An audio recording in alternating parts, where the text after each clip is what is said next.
The leaders of 8 of the world's most powerful economies are meeting in Northern Ireland for the G8 summit. Top of the agenda, Syria and U.S. plans to arm the Syrian opposition.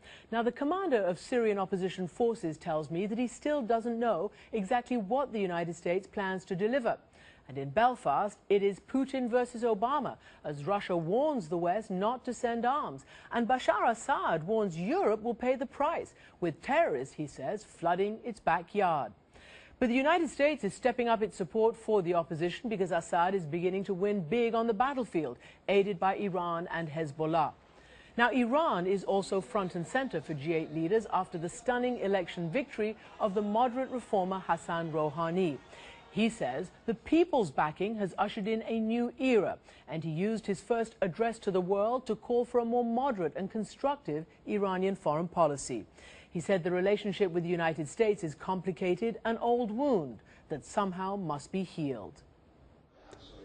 We don't want to see more tension, but speaking to America, in addition to the fact that it should be based on mutual respect and interest, and it should be on an equal footing, they need to expressly say that they will never interfere in the domestic affairs of Iran. And secondly, all the rightful rights of Iranian nation, including the nuclear rights, need to be recognized by Americans. And so what will Rouhani's election mean at home and abroad after 8 excruciating years of Mahmoud Ahmadinejad? I'm joined on the phone from Tehran by Sader Ziba Kalam, a campaign advisor and a leading member of the reformist camp. Professor Ziba Kalam, thank you very much indeed for joining me from Tehran. First of all, we heard the press conference today. It sounded conciliatory. What message is Dr. Rouhani trying to send to the world? He is sending this simple message to the world that there has been a real election in Iran, and hopefully, inshallah, there will be new foreign policy as far as Iran is concerned.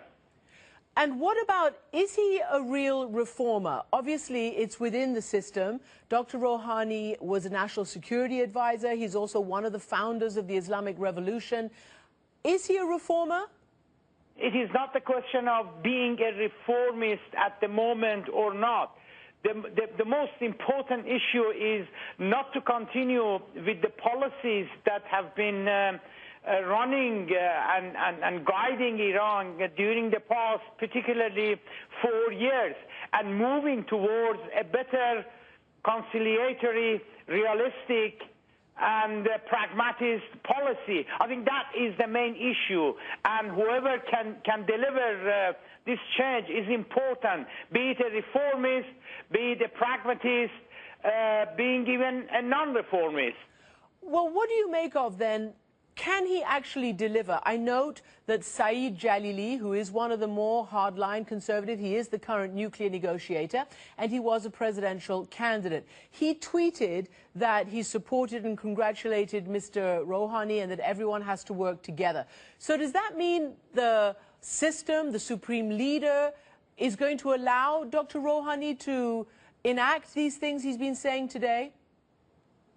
Rouhani will have tremendous domestic resistance. But as for the supreme leader, you must realize that although the supreme leader has the tremendous power according to the Constitution, but he doesn't take the decision in a vacuum. Obviously he has seen that the mood of the people are more or less tired of the hardline policies that have been governing Iran, particularly during the past 4 years. And what kind of a government do you think we'll see from Mr. Rouhani? Will he try to bring in some of the so-called more conservative, more hardliners to have a consensus government, a national unity government? Well, there has been a serious suggestion by his advisors that he must invite Mr. Velayati to his cabinet.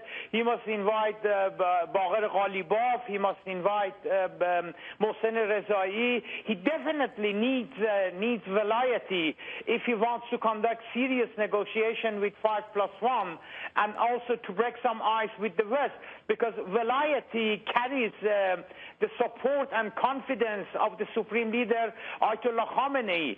So some of his advisors have suggested to him that we have to invite Velayati to the cabinet, either as foreign minister or as someone who is in charge of conducting negotiation with 5+1.